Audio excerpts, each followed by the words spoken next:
Hello दोस्तों, एक बार फिर आपका स्वागत है आपके ही YouTube channel Siddharth online coaching में। तो आज हमें पढ़ना है बीएससी सेकेंड ईयर के लिए फर्स्ट पेपर जो हम लोग पढ़ रहे हैं, फिजिकल ऑप्टिक्स एंड लेजर। उसका सेकेंड यूनिट हम चल रहा है diffraction of light. Diffraction of light का बहुत इंपॉर्टेंट टॉपिक है, frown offer diffraction at a single slit. Important है ये, तो इसे खूब ध्यान से मन लगाकर लास्ट तक वीडियो देखिए और समझिए। इसमें क्या है, frown offer diffraction at a single slit में तो डिफ्रैक्शन दो टाइप के होते हैं। ये पिछली वीडियोस में हम लोग पढ़ चुके हैं कि डिफ्रैक्शन दो टाइप के होते हैं, फ्रेजनल डिफ्रैक्शन और frown offer diffraction. Fresnel diffraction में जो डिस्टेंस होता था स्क्रीन का, स्क्रीन के लिए, स्लिट के लिए और सोर्स के लिए, वो होता है लिमिटेड डिस्टेंस, फिक्स डिस्टेंस होता है, फाइनाइट डिस्टेंस होता है। लेकिन यहाँ पर फ्रॉन ऑफर डिफ्रैक्शन में जो स्लिट है, फिर जो सोर्स है और जो स्क्रीन है, पर्दा, इन तीनों के बीच इनफाइनाइट डिस्टेंस है। मतलब स्लिट से सोर्स के लिए भी और स्लिट से स्क्रीन पर्दे के लिए भी। तो इसके लिए इसमें लेंस की जरूरत पड़ती है, ये बात भी आप लोग पढ़े, तो इसमें लेंस की जरूरत पड़ेगी। तो सबसे पहले एक स्लिट बनाया जाएगा। स्लिट हम लोग जानते हैं क्या होता है, स्लिट जानते हैं, स्लिट बहुत फाइन होल जहां होता है उसे कहा जाता है स्लिट। तो इस स्लिट को, ये सिंगल स्लिट है, इस सिंगल स्लिट की सहायता से होगा डिफ्रैक्शन। डिफ्रैक्शन भी जान गए क्या होता है, डिफ्रैक्शन होता है bending phenomena of light due to any aperture और ऑब्स्टेकल, किसी भी अवरोध या छिद्र से टकराकर प्रकाश के मुड़ने की घटना को ही कहा जाता है डिफ्रैक्शन ऑफ लाइट। तो डिफ्रैक्शन हमें पढ़ना है, डिफ्रैक्शन अब पढ़ना है फ्रॉनहोफर डिफ्रैक्शन। फ्रॉनहोफर डिफ्रैक्शन के लिए ये कोई एक स्लिट ले लिया गया, स्लिट, स्लिट हो गया, स्लिट यहाँ पे बना हुआ है, स्लिट हो गया ए बी। ए बी के पहले एक लेंस लगाया गया, कॉन्वेक्स लेंस, उससे पहले रखा हुआ एक सोर्स। तो इसमें सबसे पहले एक सोर्स यूज किया जाएगा जो रहेगा मोनोक्रोमैटिक लाइट सोर्स। कौन सा सोर्स रहेगा, monochromatic light source. Monochromatic light source रहेगा जिसके लिए वेवलेंथ रहेगी लेम्डा। इसे रखा जाएगा एक कॉन्वेक्स लेंस के फोकस पे रखा जाएगा। फोकस पे रखने की वजह से क्या होगा, फोकस पे रखने की वजह से जब लाइट यहाँ से ट्रेवल करेगी तो पढ़े अपवर्तन के नियम में, अपवर्तन के पश्चात किरणें मुख्य अक्ष के समांतर हो जाती हैं। तो फोकस से जाने वाली किरणें मुख्य अक्ष के समांतर हो जाती हैं। इसे बनाया जाए तो ये प्रिंसिपल एक्सिस मुख्य अक्ष बना सकते हैं। तो यहाँ सोर्स से, मोनोक्रोमैटिक लाइट सोर्स से लाइट ट्रेवल करते हुए कॉन्वेक्स लेंस पे गई, यहाँ से ये मुख्य अक्ष के समांतर हो गई और मुख्य अक्ष के समांतर होके जो ये रे है ये जाके एक लेंस दूसरे कॉन्वेक्स लेंस, अगर L1 और L2 लिखे तो ये हो गया L1, और इस दूसरे कॉन्वेक्स लेंस L2 पे इंसिडेंट हो रही है, आपतित हो रही है, जो इसे कन्वर्ज कर दे रहा है। कन्वर्ज करने के बाद ये दोनों किरणें यहाँ पर मिल रही हैं। किस पॉइंट पर मिल रही है, पॉइंट ओ पर, जहां हो रहा है इंटरफेरेंस, दोनों का व्यतिकरण। और दोनों किरणों के व्यतिकरण की वजह से, दोनों किरणों के व्यतिकरण की वजह से, इंटरफेरेंस की वजह से यहाँ पे लाइट की इंटेंसिटी बढ़ जाती है। और यहाँ जो लाइट की इंटेंसिटी होती है वो, या जो इंटरफेरेंस होता है वो होता है कंस्ट्रक्टिव इंटरफेरेंस। ये क्यों होता है, क्योंकि दोनों के अगर पाथ डिफरेंस की बात करें तो जितना डिस्टेंस ये वाली वेव ट्रेवल कर रही है उतना ही डिस्टेंस ये वाली वेव भी ट्रेवल कर रही है। और भी इसके बीच में जो पॉइंट्स होंगे, बहुत सारी रेज आ रही होंगी, ये सब इन पार्टिकल्स पर इंसिडेंट होंगी। यहाँ से फिर आगे की ओर जो वेव्स जाएंगी वो सब कन्वर्ज होकर वो पॉइंट पे इंटरफेयर करेंगी, और उनकी वजह से क्या होगा, वहां पे बनेगा कंस्ट्रक्टिव इंटरफेरेंस। यहाँ पे पाथ डिफरेंस भी, क्योंकि ये वेव जितना पाथ ट्रेवल कर रही है उतना ही ये वाली वेव भी पाथ ट्रेवल कर रही है। इस वजह से दोनों के बीच पाथ डिफरेंस की वैल्यू हो गई 0। और पाथ डिफरेंस की वैल्यू अगर 0 होती है तो वहां होता है कंस्ट्रक्टिव इंटरफेरेंस। और कंस्ट्रक्टिव इंटरफेरेंस जहां होता है वहां लाइट की इंटेंसिटी मैक्सिमम होती है, ब्राइट फ्रिंज बनती है। इसी को यहाँ ओ पॉइंट से, या इसे जो है ब्राइट फ्रिंज से ये दर्शाया गया।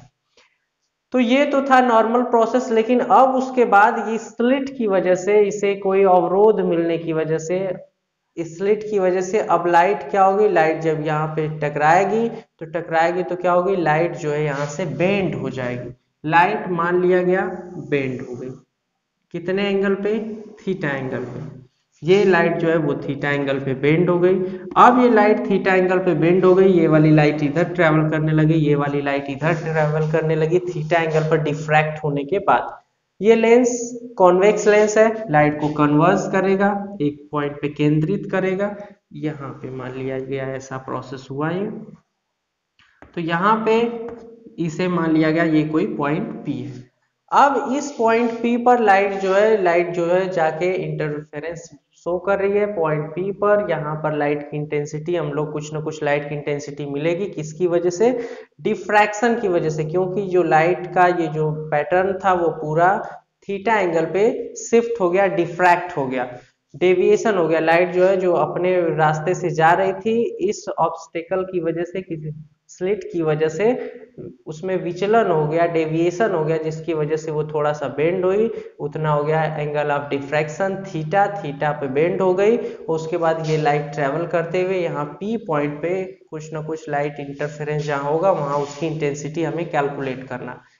उससे पहले अगर बात करें तो ये जो लाइट सोर्स या वेव ट्रेवल आ रही है, ये यहाँ के हर पार्टिकल पे आके टकरा रही है, और हाइगन्स थियरी के अकॉर्डिंग, हाइगन्स प्रिंसिपल के अकॉर्डिंग, ये जो पूरे पार्टिकल्स हैं उनके पास ये लाइट पहुंचेगी, ये वाइब्रेशंस पहुंचेंगे, ये फिर सेकेंडरी वेवलेट्स जनरेट करेंगे। तो ये सेकेंडरी वेवलेट्स जो जनरेट करेंगे, हर पार्टिकल के लिए इधर से इस टाइप से ट्रेवल होगा, फिर इस पार्टिकल के लिए फिर इस टाइप से ट्रेवल होगा, फिर इस पार्टिकल के लिए इस टाइप से ये सब ट्रेवल करेंगे, और ट्रेवल आगे की ओर प्रोपोगेट करेंगे, मतलब मीडियम में। तो इस हिसाब से बहुत सारी वेव्स जो है इस प्रकार से प्रोपोगेट करेंगी सबके लिए, इस वाले पार्टिकल के लिए भी इसके पैरेलल, फिर इस वाले पार्टिकल के लिए भी इसके पैरेलल, फिर इस वाले पार्टिकल के लिए भी इसके पैरेलल। तो बहुत सारी ये वेव्स आगे की ओर ट्रेवल करेंगी। उसमें से पहली वेव, पहले वाले वेव के लिए लिखेंगे θ1, दूसरे वाले के लिए θ2, तीसरे वाले के लिए θ3, चौथे वाले के लिए θ4। ऐसे ही n रेज, अगर यहाँ से n वेव्स जा रही हैं तो θn तक बनाया जा सकता है।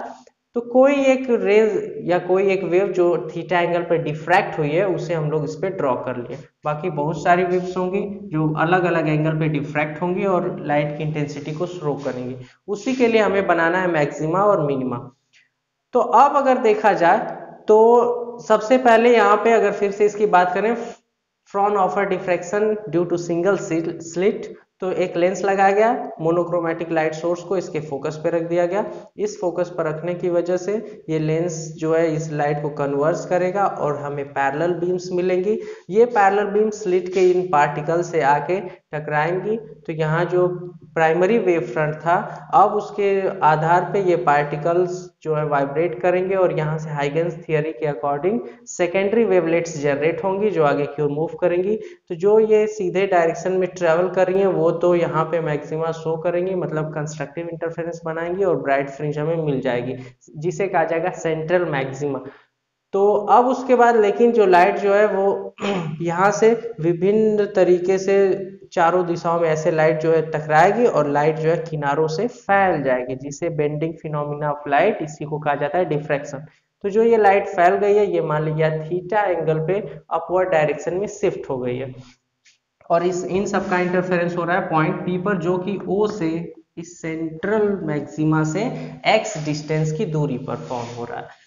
अब उसके बाद इसके आगे की क्रियाविधि कैसे होगी? अब उसके बाद जो इंटरफेरेंस यहाँ हो रहा है इन दो वेव्स की वजह से, अब इसके लिए हमें फाइंड करना होगा पाथ डिफरेंस, क्योंकि जो ये वाली वेव है ये यहाँ A पॉइंट से चल के यहाँ कन्वर्स हो रही है और पहुंच रही है पॉइंट P पर, और ये वाली जो वेव है ये B पॉइंट से चल रही है और पहुंच रही है पॉइंट P पे। यहाँ पे इसकी वजह से हमें मिल रही है लाइट की इंटेंसिटी कुछ ना कुछ जो भी है।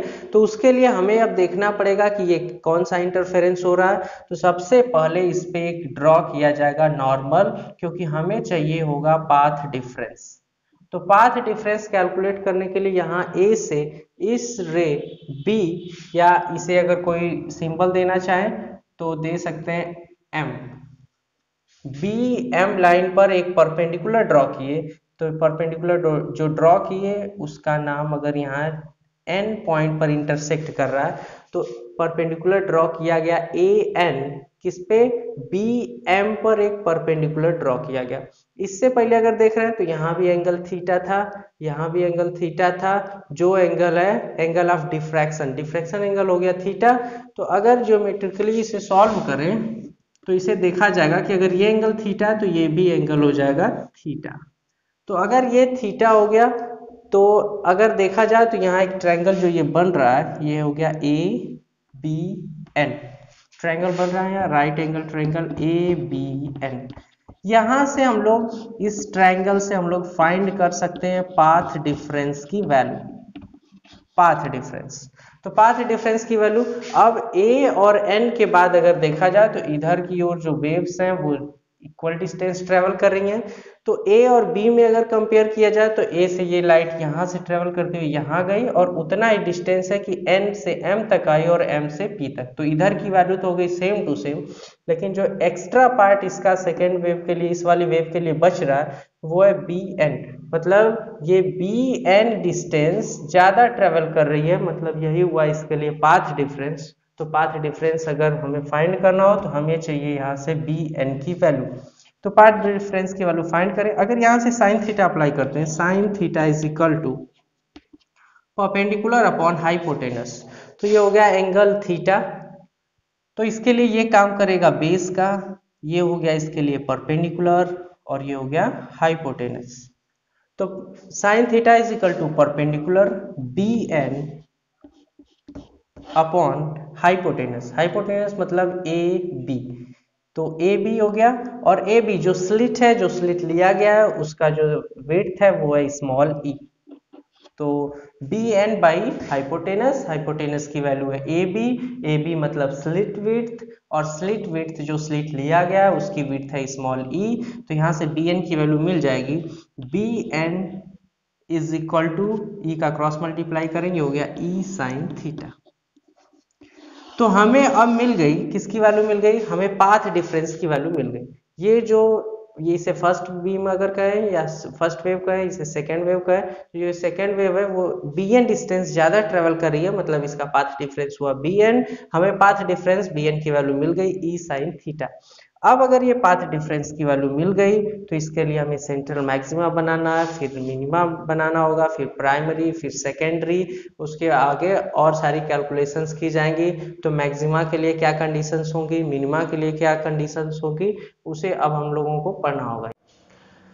तो हम लोग यहाँ पे देख रहे हैं जो लाइट यहाँ ट्रेवल कर रही है वहां से सेकेंडरी वेवलेट्स जनरेट हुए जो आगे प्रोपोगेट होते हुए पहुंचे और पॉइंट ओ पर इंटरफेरेंस हुआ जहां पे हमें मिला कंस्ट्रक्टिव इंटरफेरेंस और यहाँ बन गया मैक्सिमा। तो इसे कहा जाता है सेंट्रल मैक्सिमा। तो ये कंडीशन हो गया सेंट्रल मैक्सिमा, इसे हम लोग समझ चुके। लाइट जो है सीधे वहां पहुंच रही है, पाथ डिफरेंस 0 है, जिसकी वजह से फॉर्म हो गया सेंट्रल मैक्सिमा। अब देखा जा रहा है लाइट डिफ्रैक्ट हो रही है, तो लाइट डिफ्रैक्ट हो रही है तो उसे कहा गया, अब हम लोग मैक्सिमा या मिनिमा पी पॉइंट पे बनेगा, इसके लिए अलग अलग कंडीशंस फाइंड करेंगे। तो दूसरा कंडीशन हम लोग फाइंड कर रहे हैं, कंडीशन फॉर डार्क फ्रिंज मतलब मिनिमा, तो या उसे कहेंगे सेकेंडरी मिनिमास। तो अगर फर्स्ट सेकेंडरी मिनिमा की बात करें, सबसे पहले लिखेंगे first secondary minima, first secondary minima. ऐसे ही फर्स्ट सेकेंडरी मिनिमा, फिर सेकंड सेकेंडरी मिनिमा, फिर थर्ड सेकेंडरी मिनिमा, ऐसे ही फाइंड करना है। तो बस देख लिया जाए कि ये कैसे फॉर्म होगा। तो फर्स्ट सेकेंडरी मिनिमा की बात करें तो हमारे पास पाथ डिफरेंस है, path difference B N, path difference B N की वैल्यू आ चुकी है, B N is equal to है ई साइन थीटा, जहां ई स्लिट विड्थ है। तो बी इज इक्वल टू हो गया ई साइन थीटा। तो E sine theta first secondary minima के लिए इसकी वैल्यू रखते हैं इज इक्वल टू लेमडा।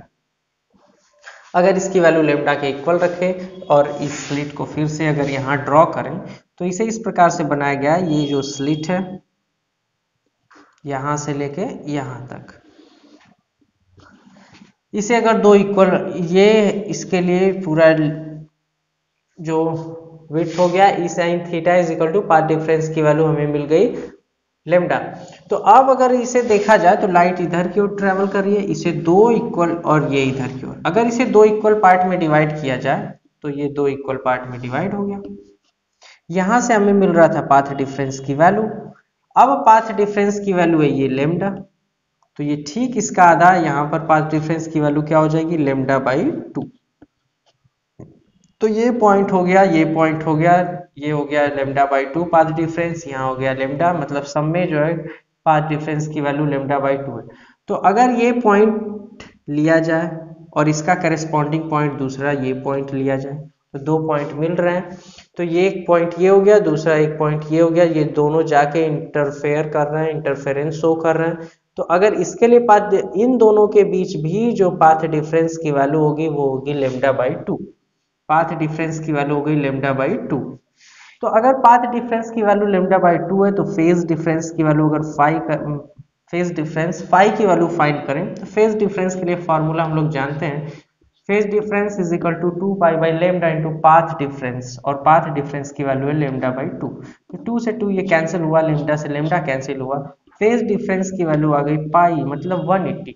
मतलब दोनों जो वेव्स हैं वो हो गई आउट ऑफ फेज, और आउट ऑफ फेज होने की वजह से क्या हुआ, ये दोनों फॉर्म करेंगी डिस्ट्रक्टिव इंटरफेरेंस, और डिस्ट्रक्टिव इंटरफेरेंस जहां भी फॉर्म होता है वहां होता है मिनिमा।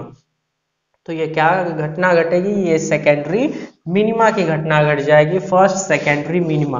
क्या किया गया, इसके जो पाथ डिफरेंस था लेमडा को 2 पार्ट में डिवाइड कर दिए, डिवाइड करने की वजह से जो करस्पॉन्डिंग ये पॉइंट्स थे, इनसे जो वेव्स ट्रेवल कर रही थी उनके बीच जो पाथ डिफरेंस था वो हो गया लेमडा बाई 2, और फेज डिफरेंस की वैल्यू हो गई 180, तो दोनों आउट ऑफ फेज हो गए, डिस्ट्रक्टिव इंटरफेरेंस हुआ और हमें मिल गया मिनिमा। अगर सेकेंडरी मिनिमा की बात करें, secondary minima, for secondary minima, तो अगर इसकी बात करते हैं तो E sine theta is equal to लिखा जा सकता है, ई sine theta is equal to 2 lambda.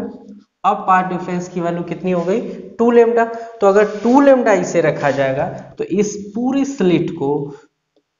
Slit को डिवाइड किया जाएगा 4 इक्वल पार्ट्स में। तो 4 इक्वल पार्ट्स में अगर डिवाइड करें तो ये हो गया एक पार्ट, ये हो गया दूसरा पार्ट, ये हो गया तीसरा पार्ट, और ये हो गया चौथा पार्ट। तो इस हिसाब से इसे 4 इक्वल पार्ट में डिवाइड कर लिया गया। पाथ डिफरेंस के वैल्यू की बात करें तो पाथ डिफरेंस ये हो गया 2 लेमडा, तो इसे देखा जाए अगर तो ये हो जाएगा 3 लेमडा बाई 2, ये हो जाएगा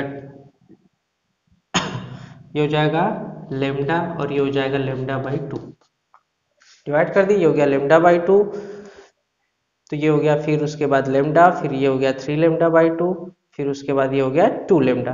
तो अगर फिर सब में देखा जाए तो सब में अगर फिर आगे की ओर देख रहे हैं तो इस पॉइंट को अगर कंसीडर किया जाए, इसका करस्पॉन्डिंग पॉइंट ये होगा, फिर इस पॉइंट को कंसीडर किया जाए, इस पॉइंट को कंसीडर किया जाए, तो ये दो वेव्स, दोनों के बीच में पाथ डिफरेंस की वैल्यू लेमडा बाई 2, इन दोनों को अगर कंसीडर किया जाए तो इन दोनों के बीच भी पाथ डिफरेंस की वैल्यू लेमडा बाई 2। तो इस वजह से क्या होगा, पाथ डिफरेंस की वैल्यू लेमडा बाई 2 होने की वजह से फिर फेज डिफरेंस की value phi is equal to हो जाएगा पाई आउट ऑफ फेज, मतलब ये दोनों वेव्स एक दूसरे की वजह से डिस्ट्रक्टिव इंटरफेरेंस, इन दोनों की वजह से फिर डिस्ट्रक्टिव इंटरफेरेंस फाइंड होगा। तो जब डिस्ट्रक्टिव इंटरफेरेंस ही फाइंड हुआ तो फिर यहाँ पे मिलेगा मिनिमा, जिसे कहा जाएगा सेकेंडरी मिनिमा।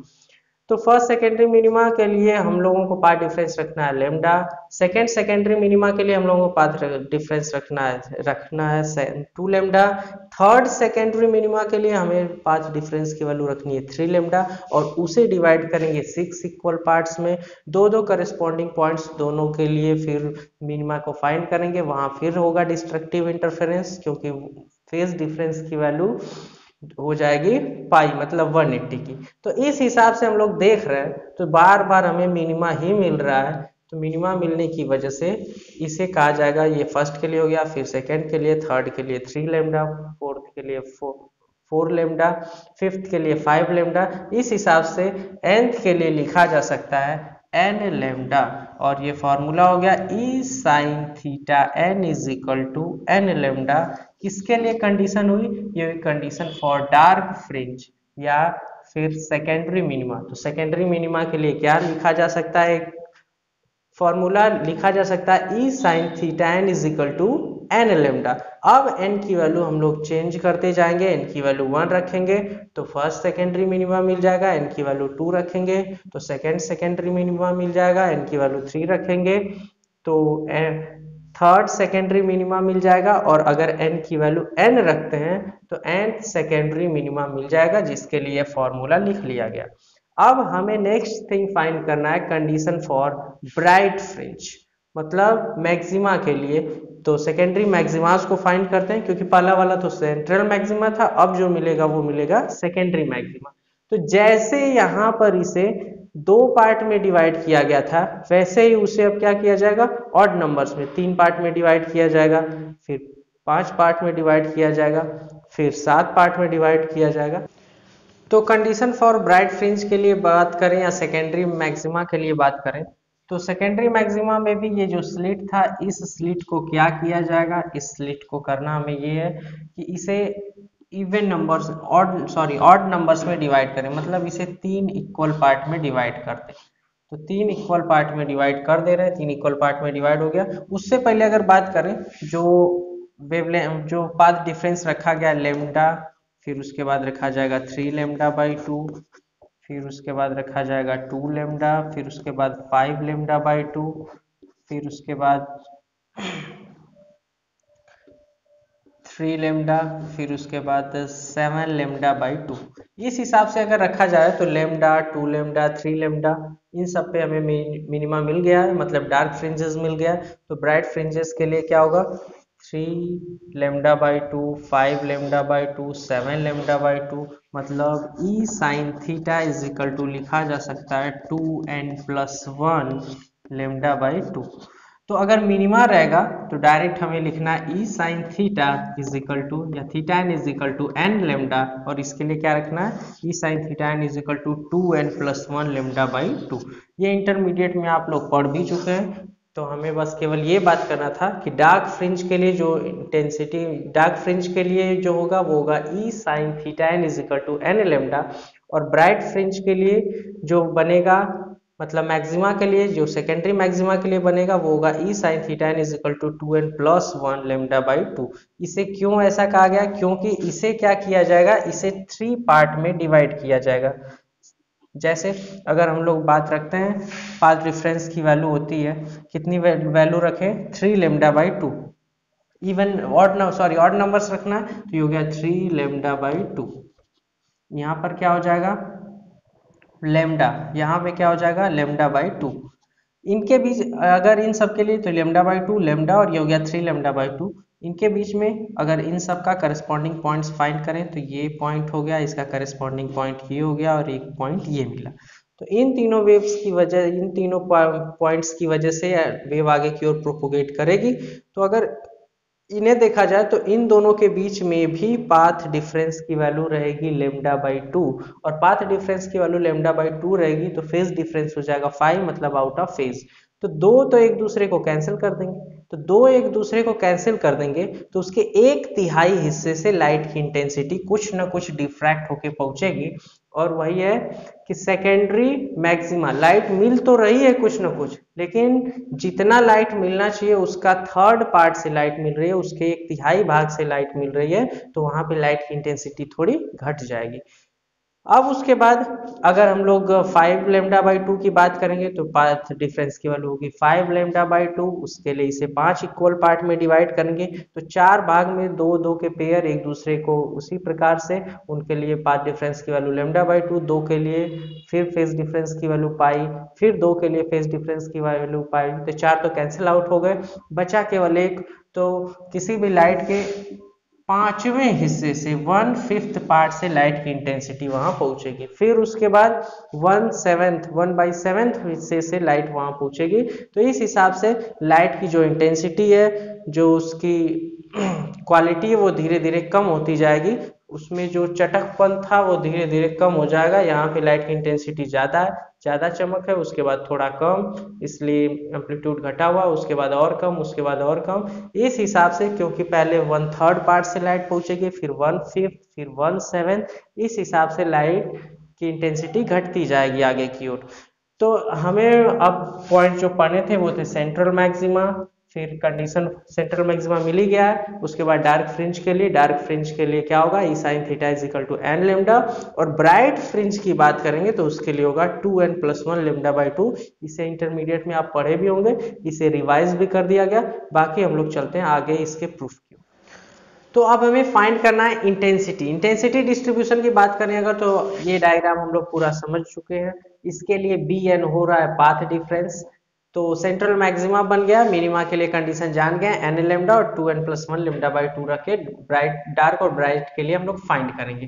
तो पाथ डिफरेंस की वैल्यू हम लोगों को मिल गई है। पाथ डिफरेंस की value bn is equal to path difference लिखते हैं, path difference is equal to मिल गया है, पाथ डिफरेंस की वैल्यू हो गई है ई साइन थीटा। पाथ डिफरेंस हो गया ई साइन थीटा।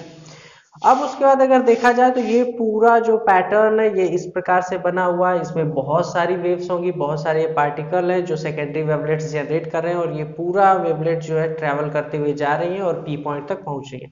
तो उन सबको अगर अलग अलग बनाए तो इस पॉइंट से, हर पॉइंट से निकलने वाली सेकेंडरी वेवलेट्स ऐसे ट्रैवल करेगी। इसे इस प्रकार से बना दिया गया। यही पूरा पैटर्न यहाँ पहुंच के ये पी पॉइंट पे इंसिडेंट हो रहा है, यहाँ पर भी ये पूरा पैटर्न यहाँ पहुंच के पी पॉइंट तक पहुंच रहा है। तो अगर ये पूरा स्लिट का वेट था स्मॉल ई, और इसे अगर क्या काम किया जाए कि अगर n नंबर ऑफ स्लिट्स में डिवाइड कर दिया जाए, 1 2 3 4 5 ऐसे ही n छोटे छोटे नंबर्स में, n टोटल n नंबर्स में इसे डिवाइड कर दिया गया, तो ये हो जाएगा e बाई n। अब एक स्लिट के लिए जो डिस्टेंस हो जाएगा, एक दो कंसेक्यूटिव स्लिट्स के बीच का डिस्टेंस हो जाएगा e बाई n। अब यहां से जो वेव ट्रेवल कर रही होंगी सेकेंडरी वेवलेट्स, इन पार्टिकल की वजह से जो सेकेंडरी वेवलेट ट्रेवल कर रही होंगी, इसका टोटल एम्पलीट्यूड तो कम ही हो जाएगा। अब टोटल एम्पलीट्यूड मान लिया गया इस वाली वेव का, इस वाली वेव का, सबका एम्पलीट्यूड अलग अलग एम्पलीट्यूड है स्मॉल ए। तो जो सेकेंडरी वेवलेट निकल रही हैं और आगे की ओर ट्रेवल कर रही हैं, उनका जो एम्पलीट्यूड है मान लिया गया वो हो गया एम्पलीट्यूड ए। तो स्मॉल ए एम्पलीट्यूड हो गया सेकेंडरी वेवलेट्स के लिए, स्मॉल ए हो गया इसका एम्पलीट्यूड। अब उसके बाद चूंकि n नंबर ऑफ एम्पलीट्यूड्स मिलेंगे, क्योंकि इस पूरे जो पूरा स्लिट था n नंबर में डिवाइड कर दिए गए, तो नंबर ये हो गया n नंबर ऑफ स्लिट्स। सबको एक स्लिट के लिए ये पार्ट कितना होगा, ये टोटल पार्ट था e, तो e को n नंबर से डिवाइड करें तो ये हो जाएगा e बाई n, ये भी हो जाएगा e बाई n, ये भी हो जाएगा e बाई n, ये पार्ट भी हो जाएगा e बाई n। तो सब पार्ट जो है उसका विड्थ हो गया, जो n नंबर ऑफ स्लिट्स में डिवाइड किया गया, उसमें से प्रत्येक स्लिट का जो विड्थ होगा वो हो जाएगा e बाई n। अब ये आगे की ओर जब ये प्रोपोगेट कर रहे हैं, यहाँ से सेकेंडरी वेवलेट्स आगे की ओर जब प्रोपोगेट कर रही हैं, तो एम्पलीट्यूड हो गया स्मॉल ए, एम्पलीट्यूड हो गया स्मॉल ए। और जब ये आगे की ओर ट्रैवल करेंगी तो इसमें कुछ ना कुछ फेज डिफरेंस होगा। फेज डिफरेंस मान लिया गया इनके लिए डेल्टा, फेज डिफरेंस हो गया डेल्टा। जो आगे की ओर सेकेंडरी वेवलेट्स ट्रैवल कर रही हैं, उन दो कंसेक्यूटिव वेवलेट्स के बीच में जो फेज डिफरेंस हो गया उसे मान लिया गया लेमडा। तो लेमडा क्या होगा, अब सब में फेज डिफरेंस जो है, मतलब सब में किसमें, जो सेकेंडरी वेवलेट्स जनरेट हो रही हैं उनमें दो कंसेक्यूटिव वेव्स के बीच का जो फेज डिफरेंस है वो हो गया लेमडा। इसकी वैल्यू हमें फाइंड करनी है। तो टोटल फेज डिफरेंस की बात करें तो पाथ डिफरेंस हमारे पास है ई साइन थीटा, और फेज डिफरेंस यहां से कैलकुलेट किया जा सकता है। Phase difference is equal to होता है 2 pi by lambda into path difference, 2 pi by lambda into path difference. तो पाथ डिफरेंस की वैल्यू हमारे पास है ई साइन थीटा, तो फेज डिफरेंस की वैल्यू हो जाएगी 2 pi by lambda into e sine theta.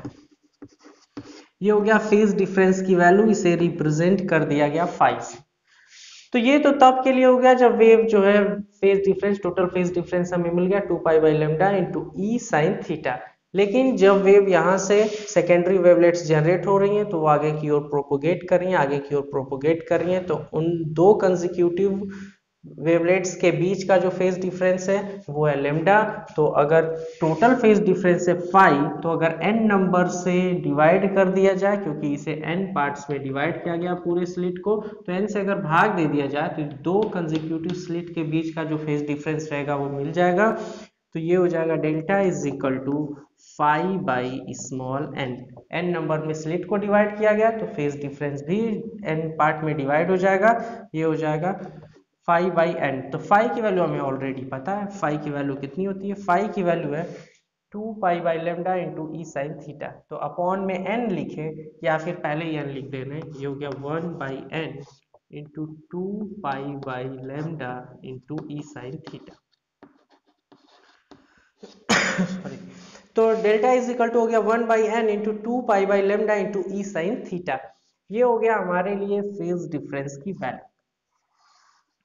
अब उसके बाद आगे की बात करें तो हार्मोनिक वाइब्रेशन थियरी के अकॉर्डिंग अगर एम्पलीट्यूड की बात करें, रिजल्टेंट एम्पलीट्यूड की बात करें, किसके अकॉर्डिंग, हार्मोनिक वाइब्रेशन थियरी के अकॉर्डिंग, तो उसे हम ये इरेज करते रहे, पार्ट डिफरेंस की वैल्यू मिल गई, फेज डिफरेंस की वैल्यू हो गई, यहाँ से जो एन पार्ट्स में स्लिट्स को डिवाइड किया गया, स्लिट जब ये जो सेकेंडरी वेवलेट्स आगे की ओर जब प्रोपोगेट करिए तो उनका एम्पलीट्यूड है स्मॉल है, उसी की सहायता से हार्मोनिक वाइब्रेशन थियरी के अकॉर्डिंग उसे फॉर्मूला लिखेंगे जो होता है small A sine N delta by 2 upon sine delta by 2। तो उसे लिख दे रहे हैं और लिखने के बाद क्या किया जाएगा, उसमें ये वैल्यू प्लेस किया जाएगा। तो theory of N harmonic vibration के अकॉर्डिंग रिजल्टेंट एम्पलीट्यूड के लिए फॉर्मूला होता है amplitude A is equal to small A sine N delta by 2 upon sine delta by 2, लिख भी दिए। अब इसमें डेल्टा की वैल्यू रख दें, डेल्टा क्या है, तो जो सेकेंडरी वेवलेट्स हैं वो आगे की ओर प्रोपोगेट कर रही हैं तो उनका एम्पलीट्यूड है स्मॉल है, तथा उन दोनों कंसेक्यूटिव वेवलेट्स के बीच का जो फेज डिफरेंस है वो हमें फाइंड करना था। तो वही फेज डिफरेंस फाइंड करने के लिए जो टोटल फेज डिफरेंस था उसे n से डिवाइड कर दी। अगर ये वैल्यू यहाँ प्लेस करें तो इसे लिखा जा सकता है small A sine n by 2 रह गया ये यहाँ, और उसके बाद n बाई 2 डेल्टा, डेल्टा की वैल्यू क्या है, डेल्टा की वैल्यू है 1 by n into 2 pi by lambda into e sine theta, ये वैल्यू प्लेस कर दी, अपॉन साइन डेल्टा बाई 2, तो 1 बाई 2 पहले लिख दिए और डेल्टा की वैल्यू फिर यहाँ से 1 बाई एन इंटू ये हुआ 2 pi by lambda into e sine theta. तो अगर यहाँ से देखा जाए तो ये n से n कैंसिल हो गया, यहाँ से अगर देखा जाए तो ये ब्रैकेट में है, मल्टीप्लाई में ही है, तो 2 से 2 कैंसिल हो जाएगा, क्या बचेगा यहाँ से a साइन, यहाँ से अगर देखा जाए तो यहाँ से भी 2 से 2 कैंसिल है, बचा क्या, ये बचा पाई ई sine theta upon lambda, pi ई sine theta upon lambda upon sine, यहाँ से अगर देखा जाए तो 2 से 2 कैंसिल ही है, ये हो गया पाई ई sine theta upon N lambda, या लिख सकते हैं पाई ई sine theta upon N lambda. तो अगर इन दोनों टर्म्स की बात करें तो यहाँ पर एक टर्म मिल रहा है पाई ई साइन थीटा अपॉन लेमडा, और यहाँ पर भी है पाई ई साइन थीटा अपॉन लेमडा। अगर इसकी जगह एक वैल्यू रख दिया जाए अल्फा, मान लिया गया इक्वेशन नंबर उसे 1 बना लेते हैं, let alpha is equal to pi E sine theta upon lambda, ये हो गया इक्वेशन नंबर 1। तो इससे वैल्यू इस इक्वेशन में रख दें, किसके लिए, एम्पलीट्यूड के लिए, रिजल्टेंट एम्पलीट्यूड के लिए। तो इसके लिए अगर वैल्यू रखें तो रिजल्टेंट एम्पलीट्यूड जो वो हो जाएगा, क्या हो जाएगा, अगर यहाँ आप समझी गए इसे, या तो वीडियो पीछे करके उसे देख सकते हैं, यही हम इसे कर दे रहे हैं। तो रिजल्टेंट एम्पलीट्यूड जो है, यहाँ से फिर से इसे सॉल्व कर रहे हैं, तो यहाँ से अगर इसे सॉल्व किया जाए तो resultant amplitude A is equal to हो जाएगा यहाँ से इस इक्वेशन में A sine pi E sine theta upon lambda. तो पाई ई साइन थीटा अपॉन लेमडा की वैल्यू, पाई ई साइन थीटा अपॉन लेमडा की वैल्यू रख दे अल्फा, तो ये हो जाएगा A साइन अल्फा अपॉन में साइन पाई ई sine theta upon N lambda, तो पाई ई साइन थीटा अपॉन लेमडा की वैल्यू हो गई अल्फा, तो ये टोटल वैल्यू हो गई अल्फा, क्या बचा अल्फा अपॉन एन, तो ये हो गया साइन अल्फा बाई एन, ये हो गई वैल्यू। तो ये इक्वेशन नंबर 1 हो गया, कौन सा, pi alpha is equal to pi E sine theta upon lambda. यहां से हमें वैल्यू मिल गई रिजल्टेंट एम्पलीट्यूड की, small A sine alpha upon sine alpha by N. तो अल्फा की वैल्यू चूंकि बहुत कम है और एन लार्ज नंबर है, स्मॉल एन नंबर, एन जो है स्लिट्स का डिवीजन है जो कि लार्ज नंबर में किया गया है, तो अल्फा की वैल्यू बहुत कम, एन की वैल्यू बहुत ज्यादा। तो कम वैल्यू को ज्यादा वैल्यू से डिवाइड करेंगे तो वैल्यू और भी कम होगी, और वैल्यू बहुत कम होगी तो एंगल की वैल्यू बहुत घट जाएगी। और बहुत कम एंगल के लिए फॉर स्मॉल एंगल जानते हैं sine theta is nearly equal to theta. तो स्मॉल एंगल के लिए साइन थीटा की वैल्यू होती है लगभग थीटा के, तो sine alpha by N is equal to क्या हो जाएगा अल्फा बाई एन। तो एम्पलीट्यूड ए की वैल्यू क्या हो जाएगी, amplitude A is equal to लिखा जा सकता है small A sine alpha upon alpha by N. तो अल्फा बाई एन अपॉन में ये मल्टीप्लाई में होगा, ये हो जाएगा एन बाई अल्फा, ये नेक्स्ट लाइन में हो जाएगा एन बाई अल्फा। तो ये हो गया एन का मल्टीप्लाई हो गया ऊपर, ये हो गया N A sine alpha upon alpha, ये हो गया एम्पलीट्यूड की वैल्यू। अब अगर देखा जाए तो ये स्मॉल ए जो है, ये जो वेवलेट्स निकल रही हैं इन सबका इंडिविजुअल एक वेवलेट का ये एम्पलीट्यूड है जो आगे की ओर प्रोपोगेट कर रहे थे। तो एक का एम्पलीट्यूड है स्मॉल ए, दूसरे का स्मॉल ए, तीसरे का स्मॉल ए, चौथे का स्मॉल ए, ऐसे ही अगर सब एन जो एन पार्ट में डिवाइड किया गया था और सबको मल्टीप्लाई कर दिया गया, मतलब सबको इकट्ठा कर लिया गया, तो ये हो गया इसका जो स्टार्टिंग में एम्पलीट्यूड था, तो इसे लिख लिया गया N is equal to total amplitude A naught, ये रिजल्टेंट है उनकी वजह से क्या होगा, और ये जो स्टार्टिंग में रहा होगा, तो ये A naught sine alpha upon alpha, जहां ये लिख सकते हैं N is equal to A naught total amplitude. तो अब उसके बाद ये वैल्यू हमें मिल गई कि जो रिजल्टेंट एम्पलीट्यूड है, resultant amplitude A is equal to हो गया A naught sine alpha upon alpha. और हमें हेडिंग जो लिखे हैं हम लोग वो लिखे हैं इंटेंसिटी के लिए।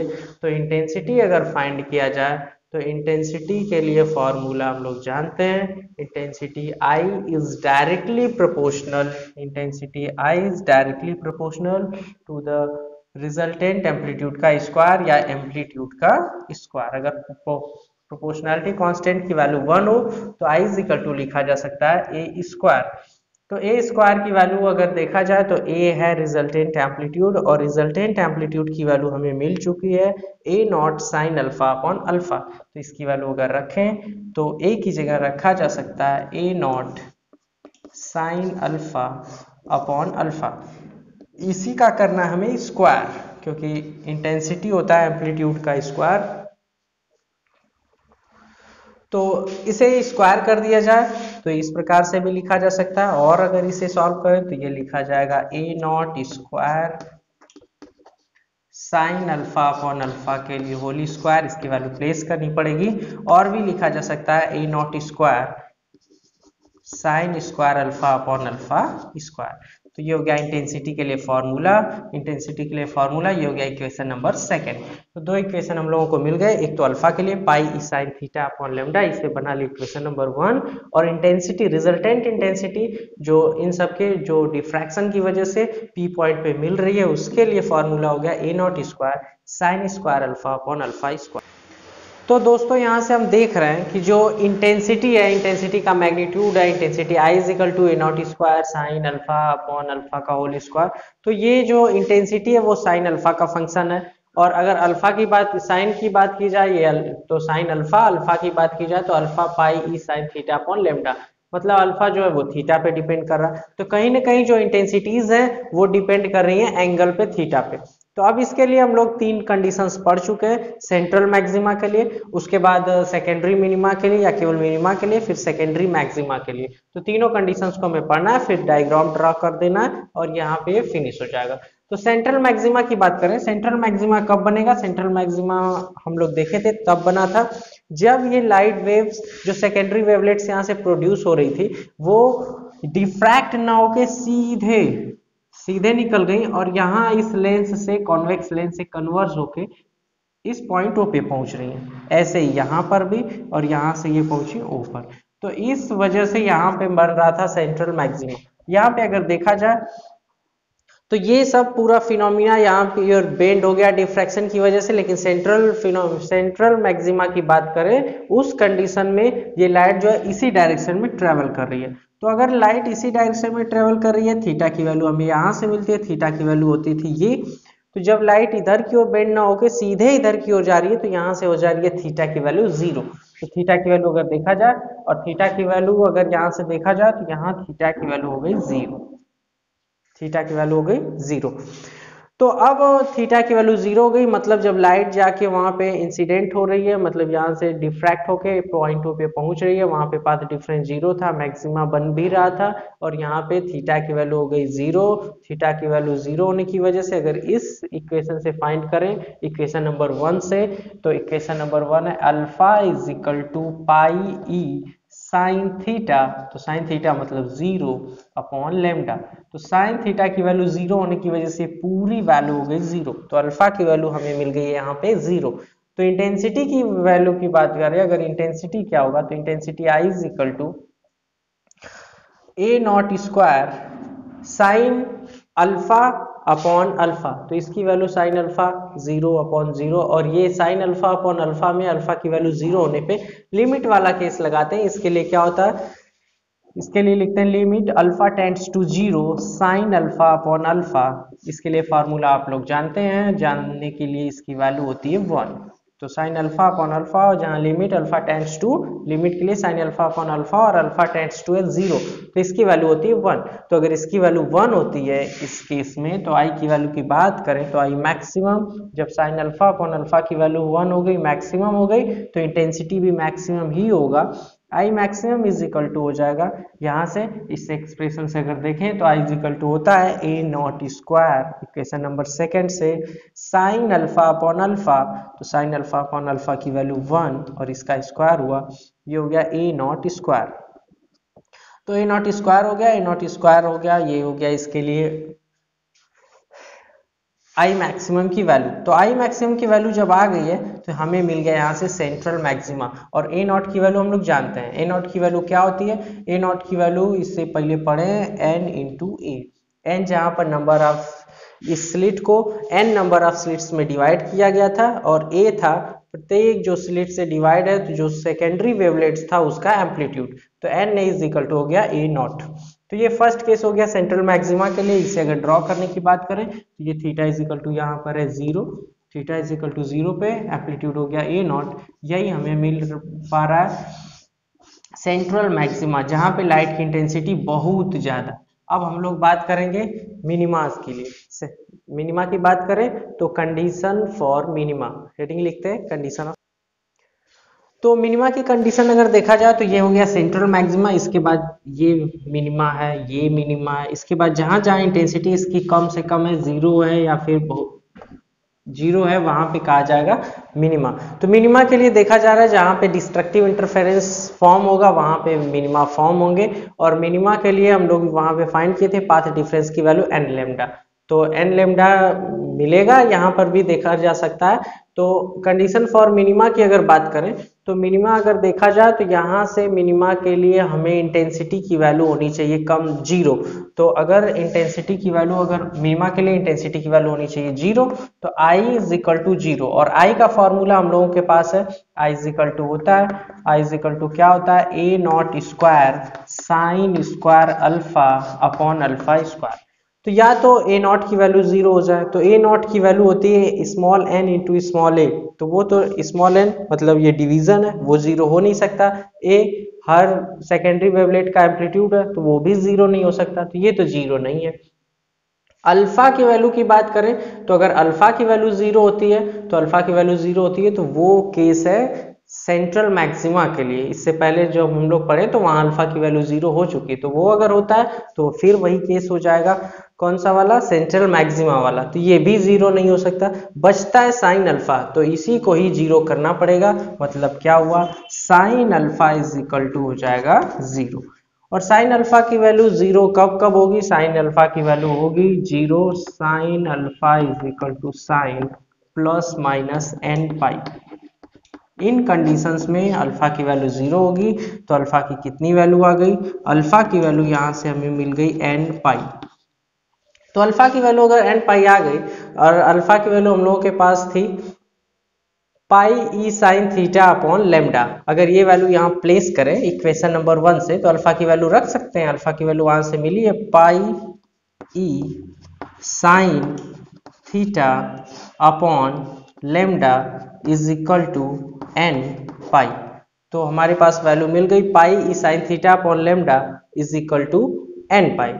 अब इसके लिए यहाँ से अगर देखा जाए तो पाई से पाई कैंसिल आउट हो गया, ई साइन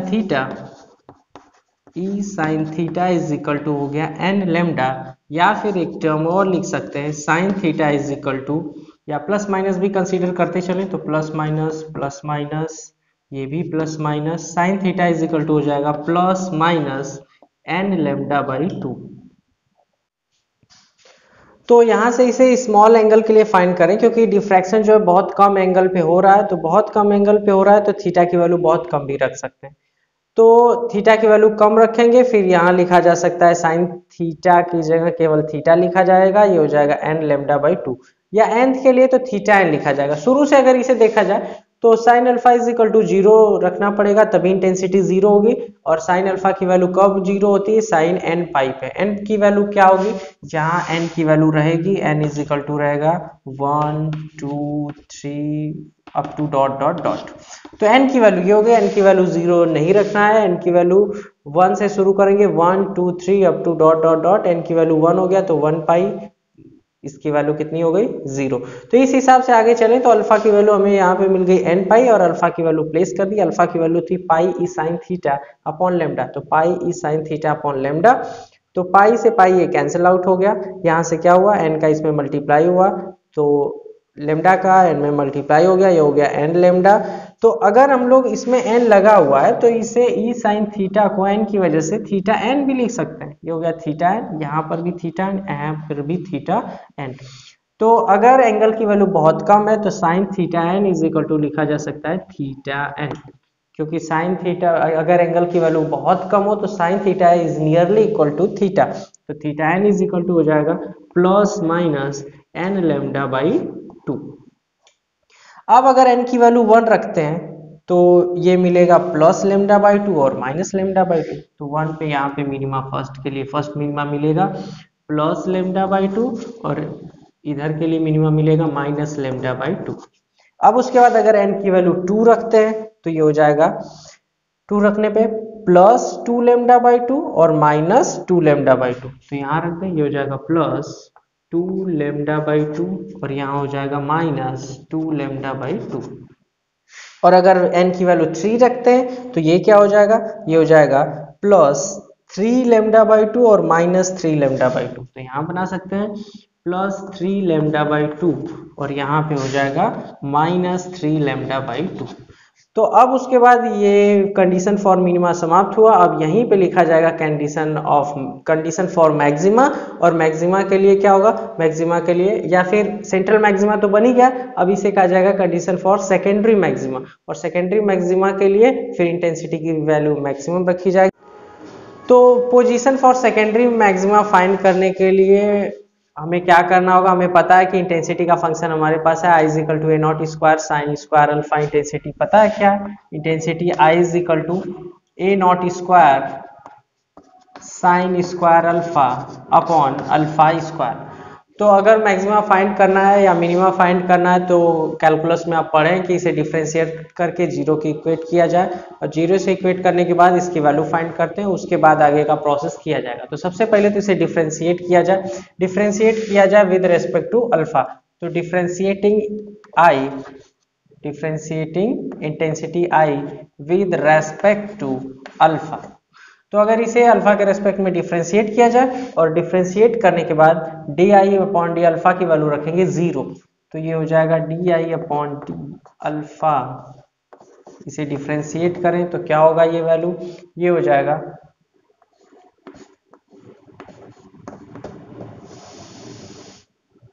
आई की जगह ये वैल्यू प्लेस कर दी, A naught square sine square alpha upon alpha square.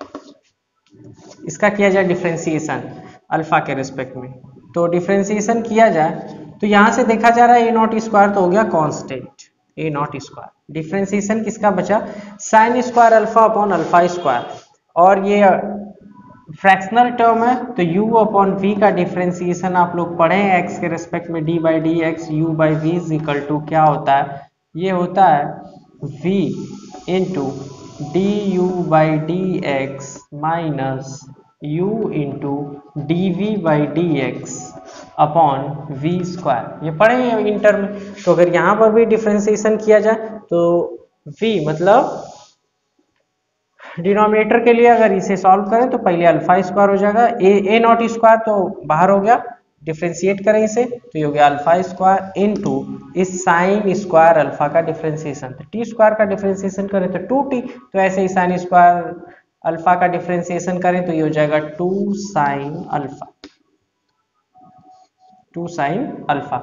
लेकिन अब आगे अगर डिफ्रेंशिएशन करते हैं तो 2 sine alpha, sign square alpha का डिफ्रेंशिएशन हो गया 2 साइन अल्फा, लेकिन अब यहाँ पर साइन अल्फा का भी डिफ्रेंशिएशन होगा जो कि होगा कॉस अल्फा, साइन अल्फा का डिफ्रेंशिएशन कॉस अल्फा हो गया। ये टर्म खत्म हो गया, अल्फा स्क्वायर इंटू इसका डिफ्रेंशिएशन माइनस ये साइन स्क्वायर अल्फा इंटू इसका डिफ्रेंशिएशन, तो sign square alpha into alpha square का डिफ्रेंशिएशन अल्फा के रेस्पेक्ट में, ये हो जाएगा 2 अल्फा अपॉन में जो टर्म है इसका स्क्वायर करते हैं तो अल्फा का square alpha two the power 4। अब अगर इसे सॉल्व किया जाए ये हो गया ए नॉट स्क्वायर, और अगर यहां से देखा जाए मैक्सिमम जो चीजें कॉमन मिल रही हैं, क्या क्या कॉमन मिल रहा है, यहां से 2 मिल रहा है, यहां से भी 2 मिल रहा है, 2 कॉमन हो गया। अल्फा की बात करें तो यहां से भी अल्फा मिल रहा है, यहां से भी अल्फा मिल रहा है, अल्फा कॉमन हो गया, और साइन अल्फा भी दोनों टर्म्स में से कॉमन मिल रहा है, साइन अल्फा। बस इसके बाद अगर देखा जाए तो क्या हुआ, ये यहाँ पे अगर चेक करें तो अल्फा एक कॉमन हो गया है, 2 भी कॉमन हो गया है, साइन अल्फा भी कॉमन हो गया है, बचा कॉस अल्फा, यहाँ से कॉस अल्फा बचा और एक अल्फा, तो ये हो गया अल्फा कॉस अल्फा माइनस, यहाँ से चेक किया जाए तो साइन अल्फा कॉमन है, 2 अल्फा भी कॉमन है, क्या बचा केवल sign alpha upon alpha two the power 4 था, पूरा का पूरा टर्म कॉमन हो गया। तो हमें डिफ्रेंशिएट करके इसे 0 से इक्वेट करना था, 0 से इक्वेट कर दे तो D I upon D alpha की वैल्यू 0 रख दे, तो 0 रख दी, यहाँ पर 0 अगर ये रख दिया जाए तो ये इन टर्म्स में की अगर बात करें तो ये अल्फा से अल्फा क्यूब कैंसिल हो जाएगा। नेक्स्ट लाइन लिखा जा सकता है A naught square 2 sine alpha upon alpha cube, और ये बात alpha cos alpha minus sine alpha. अगर इसे देखा जाए, इसे 0 से इक्वेट किया जाए तो ए नॉट स्क्वायर की वैल्यू या तो 0 आने के लिए ए नॉट स्क्वायर की वैल्यू 0, तो ए नॉट स्क्वायर या ए नॉट जो है इसकी वैल्यू तो 0 है नहीं, इसकी वैल्यू 0 नहीं है क्योंकि इसकी वैल्यू है small n into small a, तो ये 0 है नहीं, n नंबर जिसमें डिवीजन किया गया था स्लिट्स का, और a है सेकेंडरी वेवलेट्स का एम्पलीट्यूड, तो वो 0 नहीं है। साइन अल्फा की बात करें तो साइन अल्फा जो है वो अभी इससे पहले पढ़ा गया है मिनिमा, तो मिनिमा में साइन अल्फा की वैल्यू 0 थी, तो वो मिनिमा की कंडीशन में ये खत्म हो गया। अल्फा की बात करें तो अल्फा की वैल्यू जो 0 थी वो था सेंट्रल मैक्सिमा, तो ये सब तो 0 नहीं है, मतलब ये वाला जो टर्म है यही 0 होगा, तभी पूरा टर्म 0 हो रहा है, क्योंकि इसे 0 ही करना है, डिफ्रेंशिएट करके 0 से इक्वेट करना है, तो 0 से इक्वेट किए तो ये सब टर्म तो 0 नहीं है, तो कौन सा 0 होगा, alpha cos alpha minus sine alpha will equal to 0। तो अगर इसकी बात करें, इसे रख दे तो इसे 0 रख दे रहे, 0 हो ही गया, वो क्या हुआ alpha cos alpha minus sine alpha is equal to 0। और अगर अब इसे सॉल्व करें तो क्या लिखा जा सकता है, साइन अल्फा को उधर भेज दिए तो ये हो गया alpha cos alpha is equal to sine alpha. अब यहाँ पे जो कॉस अल्फा है वो मल्टीप्लाई में है, यही हो गया alpha is equal to sine alpha upon cos alpha, और ये अल्फा इज इक्वल टू हो गया tan alpha. Alpha is equal to हो गया टेन अल्फा। अल्फा की वैल्यू टेन अल्फा मिलने के बाद अब इसे क्या किया जाएगा, इसकी सहायता से एंगल फाइंड किया जाएगा, और एंगल फाइंड करने के बाद इसके लिए ड्रॉ किया जाएगा कि क्या इसके लिए डायग्राम मिलता है एंगल के रेस्पेक्ट। तो alpha is equal to tan alpha के बाद इसे लिखा जा सकता है y is equal to alpha, और दूसरा टर्म लिखा जा सकता है y is equal to tan alpha. तो अगर y is equal to alpha की बात करें तो ये उसी प्रकार से एक्सप्रेशन है जैसे होता है y is equal to M X plus C, और यहां पर अगर वैल्यूज लिखे तो ये हो जाएगा 1 अल्फा प्लस सी। अगर अल्फा की वैल्यू यहाँ पे मतलब m की वैल्यू अगर 1 है, m की वैल्यू 1 है, मतलब इस जो डायग्राम बनेगा या फिर जो ग्राफ प्लॉट होगा उसमें इक्वल इंक्लाइनेशन रहेगा। और c की वैल्यू अगर यहाँ पे c की वैल्यू अगर 0 रख दिया जाए, तो c की वैल्यू अगर 0 रख दिया जाए तो इसका मतलब ये होगा कि जो ये स्लोप होगा वो होगा ओरिजिन से। तो ओरिजिन बनाने के लिए हमें चाहिए दो एक्सिस, एक तो चाहिए x एक्सिस और दूसरा चाहिए y एक्सिस, और x और y एक्सिस मान लिया गया, ये ड्रॉ कर लिया गया, इधर की ओर हो गया ये x एक्सिस और दूसरा इस पे हो गया y एक्सिस। इसके बाद एक डार्क लाइन बनाए, फिर उसके बीच में एक डॉटेड लाइन बनाए, फिर एक डॉटेड लाइन, फिर डार्क लाइन, फिर डॉटेड लाइन, फिर डार्क लाइन, इस हिसाब से दोनों साइड में बना लिया गया। अब उसके बाद करें तो tan अल्फा की वैल्यूज की बात करते हैं। tan अल्फा की वैल्यू, तो tan अल्फा की वैल्यू अगर जीरो की बात करते हैं कि जीरो कब होगी, जीरो, tan थीटा की वैल्यू मिनिमम जीरो और मैक्सिमम की बात करें तो इनफाइनाइट। तो जीरो की अगर बात करते हैं तो जीरो कब कब वैल्यू होगी, जीरो पे होगा, फिर उसके बाद कब होगा, पाई पे होगा, फिर 2 पाई पे, फिर 3 पाई पे, फिर 4 पाई पे, up to dot dot dot. कितना वैल्यूज होगा इसका, जीरो होगा। उसके बाद अगर इनफाइनाइट की बात करें तो tan पाई बाई 2 पे, फिर 3 पाई बाई 2 पे, फिर 5 पाई बाई 2 पे, मतलब ऑड नंबर्स पे। तो अब इसके बाद अगर इसे आगे बढ़ाया जाए तो इसे लिखा जा सकता है, दोनों साइड में यही होगा, तो plus minus pi, plus minus 2 पाई, प्लस माइनस 3 पाई, यहाँ पर भी प्लस माइनस पाई बाई 2, यहाँ पर भी प्लस माइनस 3 पाई बाई 2, यहाँ पर भी प्लस माइनस 5 बाई 2। तो अगर इसे ग्राफ प्लॉट किया जाए, tan अल्फा इज, tan की वैल्यू हो गई 0 पाई, मतलब थीटा की वैल्यू 0 पाई 2 पाई 3 पाई प्लस माइनस वैल्यू रहेगी तो उसकी वैल्यू आएगी 0, और फिर अगर थीटा की value plus minus pi by 2 plus minus 3 pi by 2 plus minus 5 pi by 2 है तो इसकी वैल्यू रहेगी इन्फिनिटी। अगर इस ओरिजिन से शुरू करते हैं, ओरिजिन ये हो गया 0, यहाँ लिख दिया गया पाई बाई 2, तो यहाँ हो जाएगा पाई, यहाँ हो जाएगा 3 पाई बाई 2, यहाँ हो गया 2 पाई, यहाँ पे हो गया 5 पाई बाई 2, यहाँ पे हो गया 3 पाई एंड सो ऑन। अगर इसे इधर नेगेटिव डायरेक्शन में भी बनाए तो इधर भी बना सकते हैं, ये हो गया 0, ये हो गया माइनस पाई बाई 2, ये पॉइंट हो गया माइनस पाई, ये पॉइंट इसे लिखा जा सकता है माइनस 3 पाई बाई 2, इस पॉइंट को लिखा जा सकता है 2 पाई, इस पॉइंट को लिखा जा सकता माइनस 2 पाई, इसे लिखा जा सकता है माइनस 5 पाई बाई 2, और इसे लिखा जा सकता है माइनस 3 पाई। अब ग्राफ प्लॉट करना है। पहली वैल्यू की अगर बात करें तो पाई बाई 2 पे tan थीटा, मतलब tan पाई बाई 2 पे वैल्यू है मैक्सिमम, तो अपवर्ड डायरेक्शन में इधर ऊपर की ओर वैल्यू मैक्सिमम, नीचे की ओर भी, और यहाँ पर है 0। अगर इस इक्वेशन की बात करें तो y is equal to M X plus C, M की वैल्यू है 1 मतलब इक्वल इंक्लाइनेशन होगा, और c इज इक्वल टू 0 मतलब वो ओरिजिन से जा रहा होगा। ओरिजिन मतलब x और y के कटान बिंदु पर, इंटरसेक्शन पॉइंट पर ही जा रहा होगा ओरिजिन से, तो इसे ड्रॉ कर लेते हैं इस प्रकार से ओरिजिन से।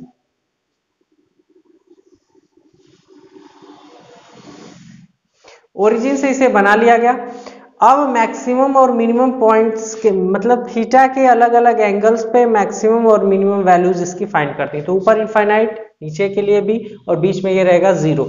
तो शुरू में पाई बाई 2 के लिए अगर ड्रॉ करें यहाँ से तो यहाँ इनफाइनाइट है कब, π/2 पे वैल्यू मैक्सिमम है, इस प्रकार से फिर ये आएगा, फिर ये 0 और इस प्रकार से होते हुए ये वैल्यू हो गया 0 होते हुए 0 जब वैल्यू है तब इसकी वैल्यू हो जा रही है 0, फिर उसके बाद फिर मैक्सिमम। फिर दूसरा वाला ग्राफ प्लॉट करें तो ये 3π/2 पे मैक्सिमम वैल्यू है, इनफाइनाइट, ये ठीक है मैक्सिमम वैल्यू, फिर इसकी वैल्यू हो जाएगी पाई और फिर इसकी वैल्यू हो जाएगी मैक्सिमम। ऐसे ही अगर आगे के लिए इस पे ड्रॉ करें, इस डॉटेड लाइन पे अगर ड्रॉ करें तो यहाँ से वैल्यू 5π/2 पे मैक्सिमम, फिर 2π पे मिनिमम और फिर 3π पे ये हो गया मैक्सिमम। आगे ऐसे ही और डॉटेड लाइन होगा, उस पर से ड्रॉ करें तो यहाँ ये 7π/2 पे मैक्सिमम, फिर 3π पे 0 और फिर ये मैक्सिमम। तो ये अगर इधर की ओर भी बनाया जाए तो इधर भी ऐसे ही ड्रॉ किया जा सकता है।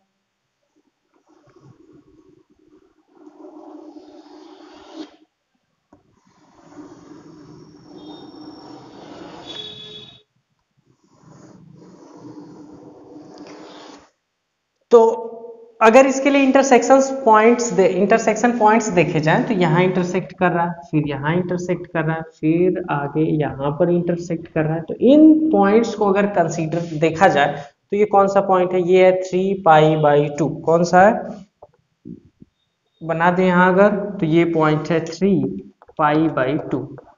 दूसरा पॉइंट कौन सा है आगे, आगे ये जो है यहाँ इस पॉइंट पे इंटरसेक्ट कर रहा है, ये पॉइंट ये हो गया 3π/2, ये वाला जो पॉइंट हो गया ये हो गया 5π/2, प्लस 5π/2 है उधर तो इसे लिख दिया गया 5π/2। और आगे अगर पॉइंट की बात करें तो ये है ये 5π/2, ये 3π, ये हो जाएगा 7π/2, 7π/2। तो ये पॉइंट हो गया 7π/2, ये हो गया 7π/2। ऐसे ही इस डायरेक्शन में अगर देखा जाए तो यहाँ पर इंटरसेक्ट कर रहा है -3π/2, -3π/2 मतलब ये प्लस भी था और माइनस भी 5। और आगे देखा जाए इधर तो ये यहाँ इंटरसेक्ट कर रहा है कहाँ पे, -5π/2, तो +5π/2 उधर मिला था, इधर भी मिल गया -5π/2 मतलब ये हो गया ±5π/2। फिर अगर और चेक किया जाए इधर तो ये भी इंटरसेक्ट करेगा, ये हो जाएगा ±7π/2। तो अब अगर इसके लिए फाइंड किया जाए तो इसके लिए हमें वैल्यू मिल गई, वैल्यू क्या मिली, वैल्यू मिल गई, वैल्यूज जो मिली है वो मिल गई 3π/2 ±5π/2 ±7π/2। और इसे लिखा क्या जा सकता है, लिखा जा सकता है 2n+1 π/2, प्लस माइनस के साथ भी लिखा जा सकता है ±2n+1 π/2। अगर n की वैल्यू 1 रखते हैं तो 2 × 1 + 1 मतलब 3π/2, फिर 5π/2, फिर 7π/2 सॉरी। तो अगर ये अल्फा की वैल्यू हमें मिल गई, अल्फा की वैल्यू कितनी मिल गई, अल्फा की वैल्यू अब हमें मिल गई इसके लिए ग्राफ प्लॉट करने के बाद 2n+1 π/2 where n = 1 2 3 up to ... तो ये वैल्यू मिलने के बाद अल्फा की वैल्यू हमें इक्वेशन नंबर 1 से पता ही है, अल्फा की वैल्यू कितनी होती है, तो इसे प्लस माइनस दोनों रख सकते हैं। अल्फा की वैल्यू हमारे पास है πe sin θ/λ और ये हो गया 2n+1 π/2। पाई से ये पाई कैंसिल हुआ, लेमडा का इसमें मल्टीप्लाई हो गया, ये हो गया e sin θ = 2n+1 λ/2।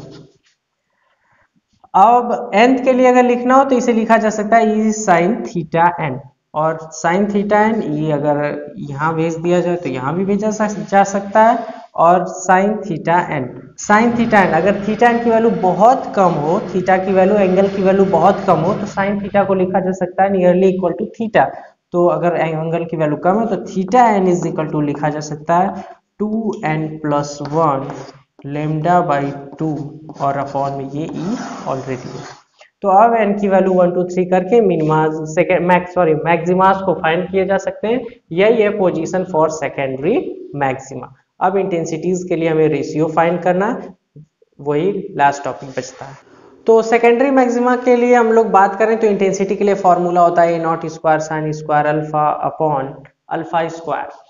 तो इसके लिए मैक्सिमम वैल्यूज हमें अल्फा की वैल्यूज मैक्सिमम कब मिली, जब इंटरसेक्ट पॉइंट हो रहा था, इंटरसेक्ट हो रहा था प्लस माइनस 3π/2, फिर 5 प्लस माइनस 5π/2, फिर प्लस माइनस 7π/2। तो अब ये वैल्यूज मिल रही थी, यही वैल्यूज अगर हमें लिखें तो सबसे पहले अगर हमें फाइंड करना होगा फर्स्ट ऑर्डर सेकेंडरी मैक्सिमा, तो इसे लिखेंगे I1 first order secondary maxima. तो I1 इज इक्वल टू हो गया A naught square sine square alpha की वैल्यू कितनी रखें पहले 3π/2 अपॉन अल्फा की वैल्यू 3π/2 का स्क्वायर। इसे करें तो साइन 3π/2 मतलब 1 होगा, क्योंकि π/2 के साथ इसके ऑड मल्टीपल्स मतलब 1 का मल्टीप्लाई किया गया, π/2 मतलब 90 1 होता है, फिर 3π/2 भी 1 होगा, 5π/2 भी 1 होगा, 7π/2 भी 1 होगा। तो साइन स्क्वायर 3π/2 की वैल्यू हो गई 1। क्या बचा यहाँ से बचा ए नॉट स्क्वायर अपॉन इसका स्क्वायर करें, इसका स्क्वायर हो गया 9 पाई का स्क्वायर पाई स्क्वायर अपॉन 2 का स्क्वायर 4 ऊपर चला जाएगा, ये हो गया 4 A naught square upon 9 pi square. तो अगर इसकी वैल्यू की बात करें 4/9 पाई स्क्वायर, इसकी वैल्यू आती है, इसकी वैल्यू सॉल्व करने पे आती है ए नॉट स्क्वायर यही रहेगा, ये होगा 1/22। सॉल्व कर सकते हैं तो ये डायरेक्ट लिख दिया गया ए नॉट स्क्वायर, ये 4/9 पाई स्क्वायर की वैल्यू होगी 1/22 ए नॉट स्क्वायर। ऐसे ही सेकेंड ऑर्डर सेकेंडरी मैक्सिमा की बात करें, सेकेंड ऑर्डर के लिए इसे कहा जाएगा I2 के लिए अब इसकी वैल्यू कितना रखा जाए 5π/2। तो 5π/2 अगर वैल्यू रखा जाए तो अल्फा की वैल्यू हो जाएगी 5π/2। ये इक्वेशन इंटेंसिटी के लिए I2 इज इक्वल टू हो गया A naught square sine square alpha की वैल्यू रख दिया गया 5π/2 अपॉन यहाँ पे भी वैल्यू रखा जाए, ये हो जाएगा 5π/2 का होल स्क्वायर। इसकी वैल्यू होगी 1, ये हुआ ए नॉट स्क्वायर, इसका स्क्वायर करें अगर तो कितना हुआ 5 का स्क्वायर 25 पाई स्क्वायर अपॉन 2 का स्क्वायर 4 ऊपर चला गया, और इसकी वैल्यू होगी 1/61 ए नॉट स्क्वायर। अब उसके बाद अगर थर्ड ऑर्डर मैक्सिमा की बात, थर्ड ऑर्डर सेकेंडरी मैक्सिमा की बात करें तो ये हो जाएगा I3 इज इक्वल टू, इसे लिखा जा सकता है A naught square sine square 5 की जगह हो जाएगा 7π/2 अपॉन 7π/2 क्या whole square is equal to, इसकी वैल्यू हो गई 1, ये हो गया ए नॉट स्क्वायर, इसका स्क्वायर किए 7 का square 49 pi square sorry upon लिखा जा सकता है 2 का स्क्वायर होगा 4 ऊपर आ जाएगा, ये हो जाएगा 4/49 पाई स्क्वायर। इसकी वैल्यू होगी लगभग 1/121 ए नॉट स्क्वायर। तो इस प्रकार से इंटेंसिटीज के लिए अगर बात करें तो सबसे ज्यादा इंटेंसिटी जो थी वो सेंट्रल के लिए थी, I maximum ratio I1 ratio I2 ratio I3 find किया जा सकता है। अगर बात करें इसकी तो क्या हो जाएगा I मैक्सिमम की वैल्यू ए नॉट स्क्वायर, इसके लिए I1 के लिए हो जाएगा ए नॉट स्क्वायर अपॉन 22, फिर I2 के लिए हो जाएगा 1/61 ए नॉट स्क्वायर, I3 के लिए वो हो जाएगा 1/121 A naught square and so on. इसी प्रकार से आगे सॉल्व कर सकते हैं। तो इनके रेशियो की अगर बात करें तो क्या हुआ है ए नॉट स्क्वायर सब में, तो यहाँ से बचा 1 रेशियो 1/22 रेशियो 1/61 रेशियो 1/121। मतलब लाइट की इंटेंसिटी जो है वो लगातार घटती रहेगी। पहले इसकी वैल्यू 1 थी, अगर यहाँ अगर इसे 1 कहें तो ये हो जाएगा 1/22, ये हो जाएगा 1/61, आगे जो आएगा वो हो जाएगा 1/121। इसी प्रकार से इधर भी लिखा जा सकता है 1/22, तो ये हो गया 1/61। नेक्स्ट जो आएगा वो रहेगा 1/121। तो ये पूरा का पूरा ये हो गया Fraunhofer diffraction due to single slit. तो यहाँ तक एग्जाम में आता है अगर, तो आपको पूरा लिखना पड़ेगा। बस मिनिमा और मैक्सिमा के लिए जो वहाँ पे डिवीज़न किया गया था उसे आप छोड़ सकते हैं, बाकी पूरा का पूरा आप यहाँ से नोट कर लें। नोट करने के बाद उसे 1-2 बार पढ़ें, तैयार करें।